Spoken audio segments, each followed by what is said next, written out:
Hello and welcome. It's our very latest Confessions podcast right here, right now from your friends at Radio 2, where all listeners do sinful things and then tell me about them. This week's Concise collection includes a blunder in a bakery, a technical tragedy in the theatre, bickering in a bungalow, and mischief in a motel. Anyway, here it all comes.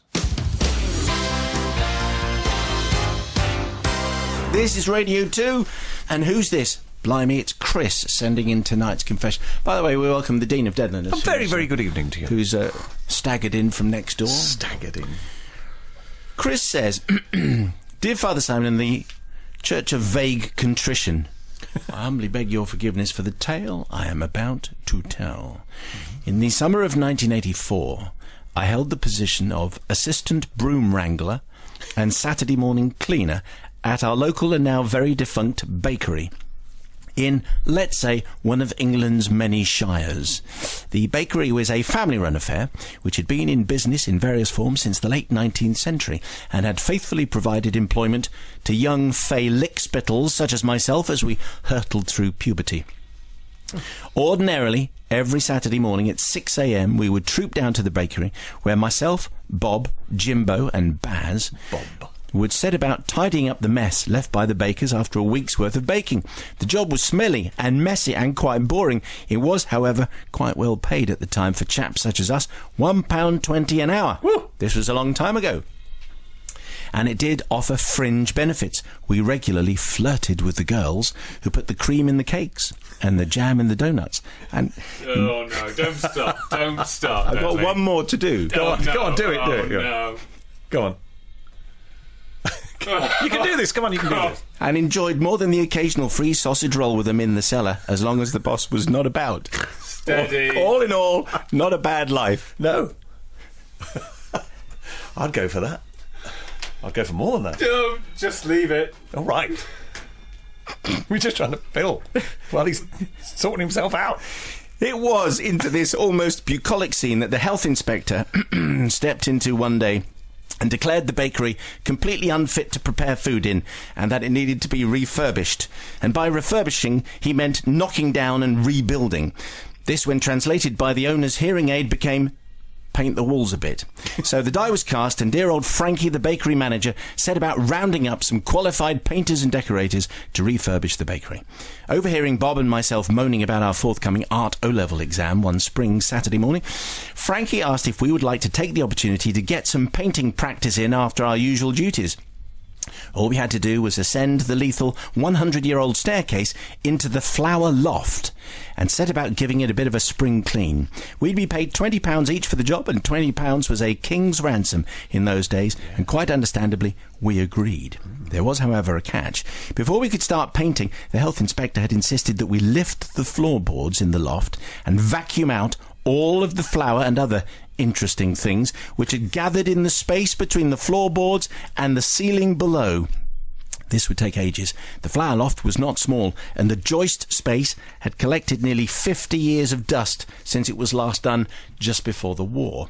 It was, however, a prerequisite, and Frankie would inspect it, so we couldn't get away with any kind of skimping. The first few floorboards lifted easily, and there was not too much sweeping and vacuuming to do, but as we worked our way down into the loft, the amount of flour and filth started to increase. Filth. We found old coins, mice, cockroaches, maggots and dead wasps by the bucket load. However, each bucket was carefully placed into a used flour sack as provided by the bakers and disposed of safely over the road in the bakery's garage as instructed. Once we'd cleaned out about half of the loft, the floorboards were put down again, and we moved the new flour over into the area that we'd just swept. This was a working bakery after all, and we needed to keep those jam donuts rolling. We attacked the remaining half of the loft and soon had all the bags filled and ready to go over to the garage as before. Well, maybe not all of the bags. You see, this is where we need some forgiveness, because we didn't explain to the bakers that we were moving the flour around quite as much as we were, and we had not considered the consequences. The bakers, being creatures of habit, are used to finding flour where they left it. Oh, no. So it was bound to happen. And indeed it did. Yuck. As we merrily toiled away upstairs, we paid no heed to Cyril, the short-sighted baker, grabbing the occasional sack of flour. Oh, no. We had also not paid much attention to Cyril's conversations later that day with Joe, the other baker, in the restroom/smoking lounge, that this new wholemeal flour seems a lot grittier. Oh, dear. No, we were ignorant. In fact, as it turned out, an entire night's baking of wholemeal loaves for this not inconsequential bakery had used flour which predated Hitler and contained a menagerie to make even the hardened horror fan retch. It was only the next day when we were called into Frankie's office and politely asked what we did with the flour that we had a sinking feeling. We pointed out the remaining flour sacks we'd taken down to the garage. He wasn't to know that they accounted for only half the actual amount that we removed from beneath the floor.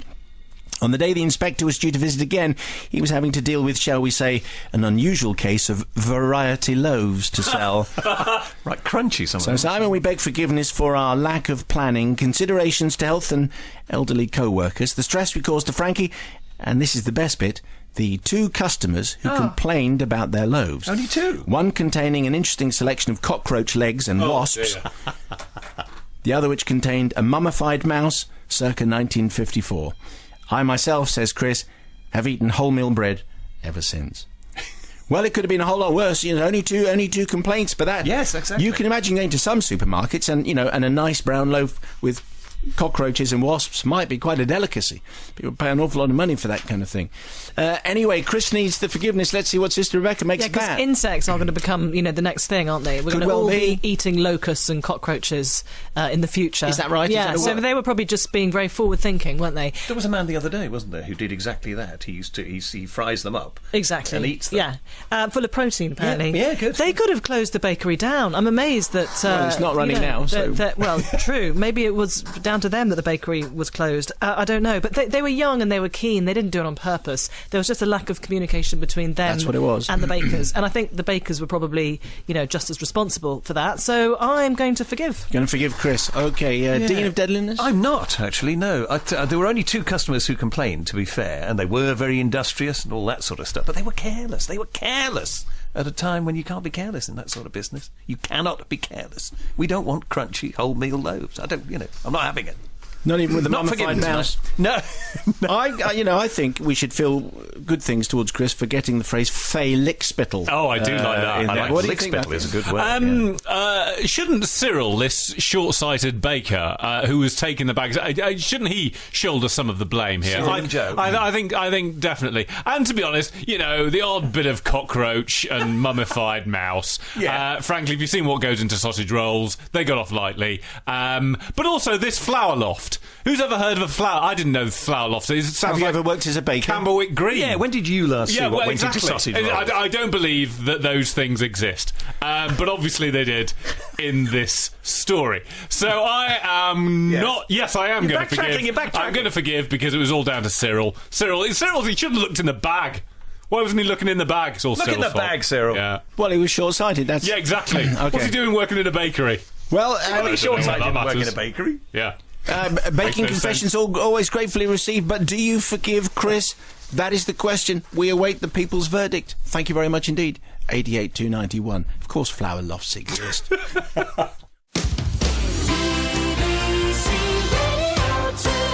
Tonight's confession comes from Neville. You're going to like this, Matt. Lots Really? of Amdram stuff. Oh, good. Dear Simon and the Confessional Collective, my confession dates back to before the start of my theatrical career. Over 20... Blimey. So this person might be famous. I mean, we're calling him Neville, but it could be Lord Neville. Over 25 years ago, I had just completed the first term of a theatre studies course and had returned home full of enthusiasm and, of course, after 12 weeks of lectures, a complete knowledge of the intricacies of stagecraft. In theatre, as some of your listeners will know, there is a different lexicon spoken. Up is out, down is in, left is right, falls shouldn't, and striking is actually quite hard work. As you can imagine, my boundless enthusiasm and liberal use of theatrical terms in everyday conversation was found to be somewhat tiring and wearisome by my Really? long-suffering parents. Thought. So they suggested I present myself at the local theatre. I bet they did. And see if I could do a bit of work experience or something. So I duly turned up at the stage door and was told by the stage crew, using a variety of slightly less well-known theatrical terms, that there were no opportunities over the Christmas break, as there was an amateur dramatics group in doing their annual pantomime. As such, the theatre only supplied a skeleton stage crew, with the rest coming from the volunteers. They suggested I should go and see the Lovies and ask if they wanted a hand. I duly presented myself at their next rehearsal, fully expecting my vast skills to be welcomed with open arms. The only role that they could think of was that of, get this, assistant pyrotechnician. An exciting-sounding role that actually consisted of trailing Tom, the head pyro guy, around carrying a heavy ammo box full of squibs and thunder flashes while he carefully set them into their holders. During the performance, all I had to do was sit in the wings, on the opposite prompt side of the stage, away from all the action, and bell Tom on the cans if there was a problem with any of the pyros on my side of the stage. Are we using too much technology? Or Pyros. You got all that? Yeah. Sitting at the prompt desk was Michael, the stage manager, and the only full-time member of the theatre technical staff on duty. His main job was to ensure the stage was safe, and to open and close the curtains, control the ventilation, and to operate the iron, the safety curtain, all from a complicated control panel above his head. Next to me was a much simpler panel with just two controls. One said, pull to activate safety curtain, and the second said, pull to reset. Obviously, these are about to come into play. Well, the tech rehearsal and the dress and the first performance all went very well, but the buzz backstage as the Saturday matinee arrived was electric. The house was full and both cast and crew were visibly pumped. This was the reason, therefore, that the fairy godmother was a bit too eager to take to the stage and tripped over the thunder flash that was supposed to announce her arrival, knocking it over so that it pointed not safely at the sky, but into the scenery, a short distance upstage. Before I could let Tom know there was a problem, the thunder flash fired, emitting a show of sparks that set the set gently smouldering. Tom was speedily heading across stage with a fire extinguisher, while Michael was reaching up to the panel and pulling a lever before following Tom onto the stage. I looked around, expecting to see the safety curtain descend, as after all that was the standard course of action in the event of a fire on stage. But nothing seemed to be happening. Perhaps Michael had not pulled the lever hard enough, and now the whole theatre was in jeopardy. This was my job. I knew what I had to do, and I reached up to my own panel, pulling firmly on the handle to release the safety curtain. The effect of my actions was immediate. The heavy curtain creaked and groaned as it descended, landing with a satisfying thump. It was then I learnt an important lesson. The reason why Michael's panel was so complicated was that there are two different modes of lowering the safety curtain. Did you know this? No. Yes, there are.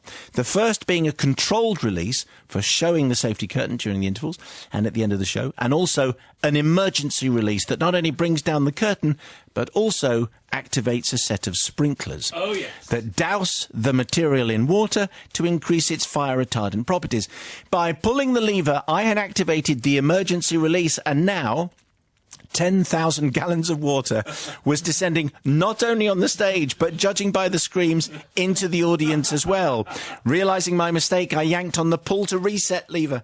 My peril was now clear. If the fact that I had instigated the deluge was discovered, my burgeoning career in local theatre would be threatened, although possibly not quite as much as my life at that point.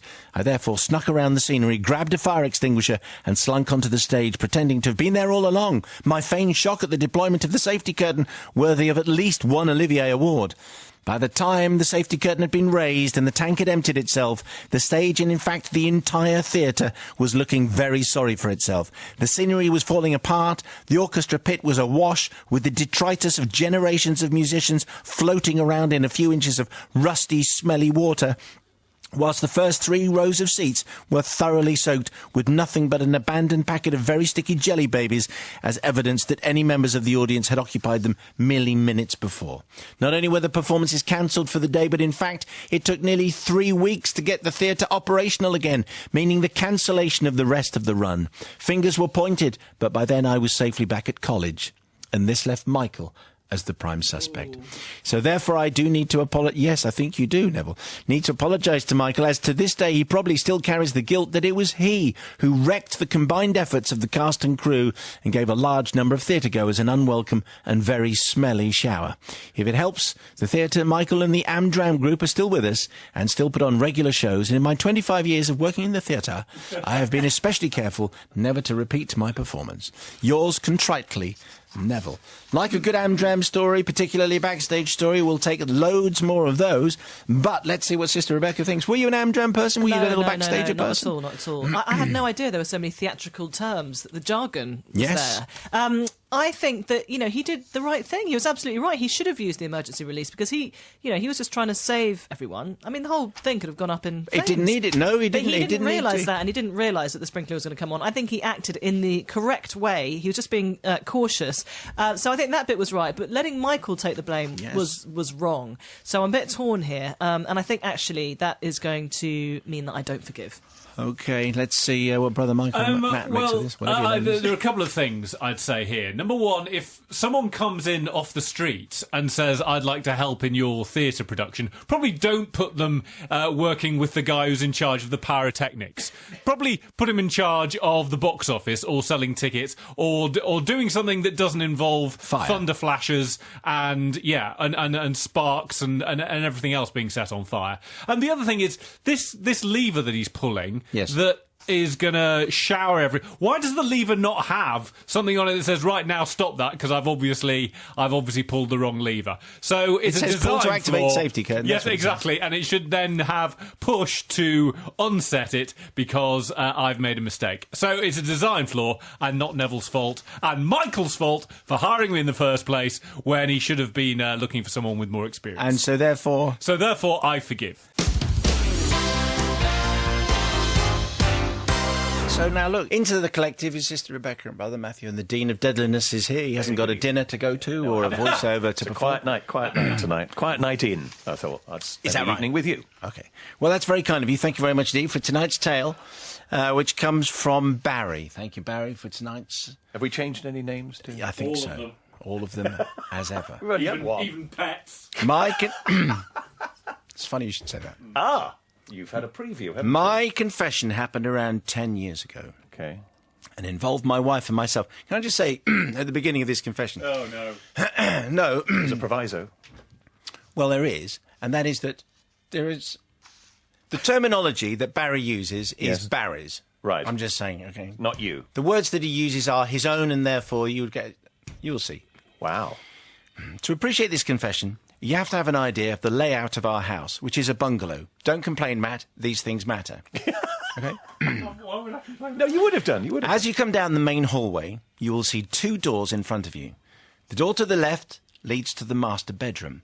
The door to the right leads into the kitchen, then straight ahead into the back door in the garden. Picture? Yeah. Got that. Of course, Deadly has drawn a map. Of course I have. At this point. Of course I have. So on the night of what I will call the event... Oh, nicely delivered. Yes. The wife and I had an almighty row at around 10:30 in the evening. Yes. I forget what it was about, but it could have been about power tools and how much you should spend on a drill and its assorted attachments. Great. She stormed off out of the lounge and down the main hallway to the bedroom. Right. After 30 minutes, she had not returned, so I went in search. The door into the kitchen was open, as was the door from the kitchen to the garden, as they had been all day. Okay. The bedroom door, however, had been closed, thus confirming my suspicion. That was where she had taken refuge. That was where she was sulking. Typical behaviour. She was hiding, and I was livid. Whilst deliberating on my next move, full confrontation or let sleeping dogs lie, our labradoodle called Alan came trotting in from outside, all cocky and preened. Sorry, what was the name of the... what was the name of the beast again? What was a labradoodle. A labradoodle, and it was called what, sir? Alan. Oh, right, okay. And we've changed that as well. All cocky and preened. Yes, all right, that did stick in the craw, yeah. Anyway, that snapped me into action, and I decided... Maybe I should let sleeping dogs lie. I therefore went back to the back door, slammed it as hard as I could for maximum theatrical effect before locking it and retreating back to the lounge. Locking it? Yeah. I then promptly fell asleep into what can only be described as a slightly inebriated stupor. awaking the following morning with a mouth that felt like the proverbial bottom of a parrot's cage. I don't know why people use that, isn't it? But anyway, I'd never tasted It's rough, that. is it? Rough, I imagine Have you so. not seen a parrot's cage? I walked down the hallway, noting that the bedroom door was still shut. I thought, perhaps my amateur dramatics from the night before may not have had the desired effect. The mighty sulk was still in operation. How long do women bear grudges for, huh? Anyway, I thus went into the kitchen, opened the external door for the dog to pop out and do his business, and then a labradoodle called Alan, as you remember. Cocky and preen. And then went back to the bathroom for a quick visit. Well, imagine my surprise when, upon entering the kitchen, I found the wife boiling the kettle. She appeared a bit bedraggled and a little wet. While secretly impressed with the speed at which she'd got from the bedroom to the kitchen, the look told me that we would be playing submarines for a little longer, running silent and running deep.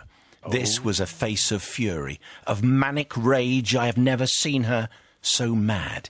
She stomped and slammed and pouted. She threw herself on the chair and fixed me with her most piercing, most accusatory stare. With a catch in her voice, she declared that either I was the most uncaring, unloving, most heartless husband in the world, or maybe I was just stupid. He's still got it, hasn't he? Still got As you might have realised, the back door wasn't actually open for the dog to go out, and the wife wasn't in the bedroom at all. She was sat outside, calming down, in the garden, when all of a sudden the back door slammed shut, and I locked it. She'd got up and knocked on the door, but I'd already gone back to the lounge. The dog never barked, as it knew it was the wife that was outside, so was not concerned with intruders. Our garden is fully fenced in and would cause trouble to the SAS trying to storm our place, never mind a housewife trying to escape. Of course, due to the snoring then caused by the inebriated stupor, I also failed to hear any noise at all, and me and the dog had obviously snuggled down. I don't think Barry's painting himself in a particularly good light, is he really? This meant the wife was then trapped in the garden and had to spend the night in the shed with only an old deck chair and a bit of curtain to keep her company. The fact that I'd also failed to mend the leaking shed roof did not help at all when halfway through the night it rained. Now, we don't really mention this in our house anymore, as I'm sure you would imagine, but I suppose I really ought to beg forgiveness from her for not actually bothering to look outside the back door before slamming it closed, and perhaps for realising that as she was wet and shivering that perhaps she hadn't come out of the bedroom after all. Of course, most of all, I would like to ask you to forgive me for breaking out into hysterical laughter when she actually told me this story. That's probably the that turning night point, I think. That's from probably the turning her point. side. Anyway, I think, there are some people who manage to work their way into your affections by the way they tell a story, and then there are others that might just make people go, you know what, Barry? I'm not going to forgive you at all. Anyway, let's see what Sister So Rebecca... what was that proviso all about, by the way? What was the proviso about? Well, it's the proviso was the fact that when he refers to the wife... Ah, the wife. Okay. That's yeah, it. just wondering, And housewife and all that kind of stuff. Yeah. That's the way Barry likes to That doesn't really endear me speak. to him, I No. must say. No, I can imagine. Also, the fact that she often apparently sulked in the bedroom for hours, so that tells you quite a lot. About Barry. I mean, it was an honest mistake, I guess, but it's quite strange that he didn't kind of investigate when she didn't appear from the bedroom after a couple of hours. I know Well, he was asleep. He was in a stupor. Yeah, but I think that the cherry on the cake was the fact that he laughed at her the next morning. So for that reason, I Yeah. can't forgive. Sorry. No, it's very It's difficult. not a surprise, is it, the fact that they don't talk about this very much in their house? I wonder if they talk about anything at all. Anyway, yes. Well, they play submarines, don't they, apparently? Well, I'd never heard it called submarines No, before. it's very cleverly put, though. It does cover it, totally. And, of course, Running the silent and running deep. Yeah, and the labradoodle. Called Alan. It's not all about you. Cocky and preen. Yes, well, that's about you. And that was pointed. Did you notice that? The bedroom door was closed. That was one key to all of this. He didn't look at all into the garden. He was in an inebriated stupor. Yes. He locked the door and all that sort of stuff, and then laughed, and then expects us to forgive. Well, I I don't don't- think we can on Yes, this I occasion. don't think... It's all adding up against it. Barry Sorry, might be Barry. looking at a clean sweep. Yeah, here. I think so, for the first time in quite a while. Okay, Brother Matthew is gearing up. He's Barry's- already sighing. Yeah, Barry sounds a real catch, doesn't he? I'm sure there's women up and down the country thinking, wow, wish I'd managed to snare Barry, referring to his wife as the wife at every opportunity. But do you know what? Barry has been pretty candid here because he knows he doesn't come out of this story particularly well, and frankly, his marriage doesn't come out of this story smelling of roses either. So I think Barry deserves a bit of credit for telling a story in which he is obviously the baddie and had too much to drink as well by falling asleep. So I'm going to forgive for having the nerve Always contrary. to go on national radio Always. and tell a story about yourself where you are really the baddie and there's no getting away from it. So I'm going to forgive for that. Well, it's our drive time confession. We were hoping that novice Nigel might actually make it in, but he's somewhere else. Slaving over a hot oven. Yeah, you think? Probably. Anyway, tonight's confession comes from Hugh. Hugh, thank you very much indeed for tonight's tale. Danger, high voltage. Father Simon, some time ago you broadcast a confession which involved, as I recall, the confessor giving her sister an electric shock from their nylon nightwear. And you finished by inviting further static electricity confessions. That sounds like you. Which is true, I did. Oh, but I said that without expecting any, I have to say. Brilliant. And until this moment, there weren't any. But here is one. Hugh says it's taken me a while to put pen to paper, but here is my offering. Here's Nige. Right. Brilliant. As you were, everybody. You've missed nothing, Nige, don't worry. I heard all about Hugh in the lift. Did you? It's very exciting. It's all right. You are lastminute.com, aren't you? I'm two-thirds through 2 tortillas, and I've got another one on the go. It's so exciting. Tortilla de patatas on the way out to 6 o'clock. Anyway, Hugh's kicked us off. Yes. Pay attention here. Yes. Over 30 years has passed since the events that I'm about to disclose, but the guilt has become now, finally, too much to bear. I only hope that you might find it in your hearts to forgive. But I admit the grounds for such a grand act of charity are slim. In 1983, during the Easter holidays, my late father took my brother and me on something of a holiday of a lifetime, leaving our poor mother to take care of things at home. He was essentially reliving part of his gap year from the days before gap years were even invented. Over a period of 3 weeks, now get this, we undertook what was then known as a fly drive around the western states of America. It was an amazing trip, taking in national parks, theme parks, stunning coastlines, mountains, deserts, giant trees, San Francisco cable cars, bright lights of Las Vegas. Every day brought something even bigger, better and more exciting than before. Of course, no such adventure would be complete without a visit to the Grand Canyon, and this is where the events took place which have been bottled up inside for so long. Listeners may know that the nearest major settlement to the Grand Canyon is a town called Williams, some miles to the south of the canyon rim itself, and after seeing the canyon it was here that we stayed in a pleasant but very ordinary motel of a style ubiquitous at that time in America. Now the climate in that area at Easter time is very cold and very dry indeed, exactly the conditions required for static electricity to be most effective. Anyone who's ever stayed at this kind of a motel will instantly recognise my description of the reception lobby area. A glass door leading into an open area with racks full of leaflets advertising every minor attraction within a 500-mile radius, a sofa or two, a counter bearing business cards of affiliated establishments, and an industrial-sized coffee maker.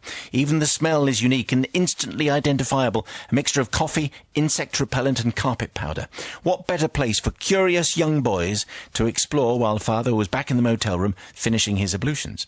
The first thing I noticed, however, was that upon touching the metal handrail of the glass door, I felt an electric shock and could even hear the spark leaping from door to finger. I showed my brother and he tried it as well.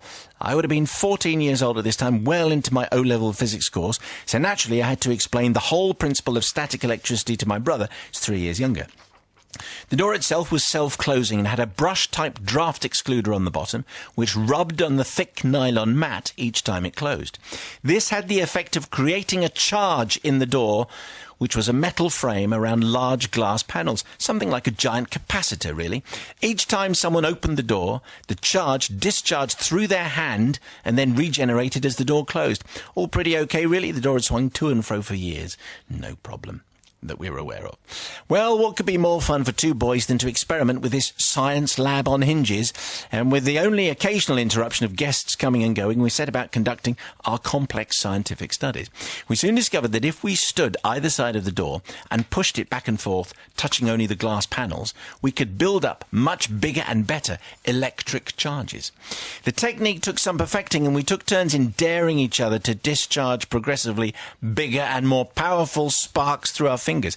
I managed an 8-swing spark. My brother gave up at a rather pathetic 4 swings discharge. It would be difficult to say which of us had the next idea first. Probably it came to us simultaneously. But there followed a monumental effort of 50 or more cycles, after which we retired to one of the sofas and waited. What? What could possibly go wrong? Heart attack. Moments later, Thanks, Nigel. Oh, sorry. Moments later, a middle-aged lady stepped from a light blue Buick and made her way to the door. We watched straight-faced as she reached out and touched the door. Well, Father Simon, it was like a Tom and Jerry cartoon. She jumped in the air, hair vertical on her head, eyes wide, mouth making a perfect O shape. Was that smoke coming from her ears? No, not really. No, it wasn't. No, it wasn't at all. Well, anyway, we panicked. We made a hasty exit through a similar door on the opposite side of the lobby, sprinted back to our room where our father had just finished loading up the car. Now, it had become my job to drop off the keys as we left each morning, and as I did so from the safe side of the lobby, I saw a small crowd gathering around the Buick lady, who was still sitting bemused on the ground, telling everyone she'd be struck by lightning. Oh, well, neither my brother nor I fully relaxed until we'd crossed the Hoover Dam and hence the Arizona state line, safe from the sheriff we imagined to be chasing us across the desert. Our father never knew the full story. My children do, but I hope are far too sensible to try anything similar, and obviously now regret that I did anything quite so reckless. Here we I go. wouldn't recommend anyone Don't did. do it at home, kids. My brother, you should know, says he is now a senior A&E doctor and has consequently more than offset his part in this prank through countless lives saved and patients healed. I therefore seek forgiveness solely in my own right. After all, I was the elder and the one who should probably have known better. However, he thinks it was his idea, does Hugh? Anyway, it's unique conditions there in the Grand Canyon. If you go and stay in this motel and you push the door 50 times, what an extraordinary charge. 10,000 gigawatts of power. Who knows? What do you think, Sister Rebecca? What an amazing trip that sounds like. I'm really jealous. No, what a holiday. What a holiday, Why did yeah. they leave Mum behind? Why was Mum left behind? That's odd. These are the kinds of things that teenage boys do. I mean, you know... And girls. They combine their knowledge of physics with little hilarious japes. But the problem is, she really could have had a heart attack. I mean... No, she couldn't. Well, it could have gone very badly wrong. No, But maybe she did. They didn't even know, do they? Because they ran off. So I think... I'm not going to forgive. She was fine. She was just sitting there drawing attention to herself. Novice Nigel. It doesn't say what Hugh does now. We know his brother's an A&E surgeon or something like that. But He's he a doesn't banker, know. probably. Does that whatever change it is. things? See, I thought they were going to set the dad up, you know, and I thought, well, that's fair enough, keep it in the family. But no idea who was coming through the door. And for a man who's done a few pranks in his time, I just still think she could have been... No, she couldn't. It's static. It's fine. What are you talking about? She could have been brown bread. It could have done... I mean, there was nearly smoke coming out of her ears. You're right, absolutely right. Hugh... and bro. Did you ever use a Van de Graaff generator at school? I've got the album. Right. That's right. They were a prog band. And the whole point, you put your hands on the silver globe and your teacher turned the thing and your hair stood on end. It's static electricity. Yeah, but that's what it does. He controlled the wattage or the voltage or whatever it was. 100 gigawatts of power. Actually, now you've explained it as well as that. Yeah. Not forgiven, Hugh, baby. Okay, so it's down to the people's verdict. Do you forgive Hugh, yes or no? No, it's nonsense to me. Do you forgive Hugh? It's 882921. And if there are any other static electricity confessions, you never know. It was in Williamsville, wasn't it? What? The town was called Williams. That was cool. Oh, yeah. I don't think that's going to... Have I not asked you, Matt? Don't worry. Oh, Don't Matt, worry. sorry. Don't I didn't realise. Sorry. The nation is waiting. Sorry, Matt. I thought you pronounced... Yes or no? Brother Matt. No. I'll say no. Why? Well, I think there was a missed opportunity here because... Could have killed her. Yeah, well, no, because give her that home. if it had been me with my brother, what I'd have done is I wouldn't have told him about the static electricity. I would have pretended to have superpowers, where when I did that, I'd say, I am now Static Man, and I can blow you away with my finger. And I'd have done that to him. I'd have made him suffer. Yeah. So I'm not going to forgive, because missed opportunity. You had the chance, didn't do it. Do you think? Yeah. Well, they were this week's confessions. Who did you forgive? And, most importantly, send in your own appalling tale. Maybe inspired by one of those. confessions@bbc.co.uk. More in a week, and the Weekly Mayo available to download now and every Thursday. Thank you.